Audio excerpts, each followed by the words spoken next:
வரலாறுங்கிறது ஒரு லூப்ல ஓடுற சிமுலேஷனா? ஏன்னா இந்த நம்பர்ஸ் எதையும் நம்புற மாதிரி இல்ல. நெப்போலியன் மற்றும் ஹிட்லர் இவங்க ரெண்டு பேர் வாழ்க்கையும் சரியா 129 வருஷ இடைவெளியில நடக்கிற ஒரு கிளிச் மாதிரி தான் இருக்கு. நெப்போலியன் 1799ல அதிகாரத்துக்கு வந்தாரு. ஹிட்லர் 1928. வித்தியாசம் அதே 129 வருஷம்.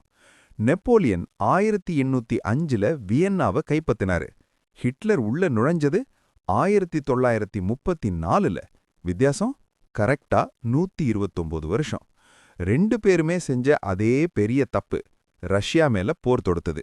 Napoleon 1812ல, Hitler 1941ல. திரும்பவும் சரியா 129 வருஷ இடைவெளி. ரெண்டு பேரையும் வீழ்த்தியது அதே ரஷ்யாவோட கடும் குளிர்தான். நெப்போலியன் கடைசியா தோற்கடிக்கப்பட்டது 1815ல. ஹிட்லரோட வீழ்ச்சி ஆரம்பமானது 1944ல.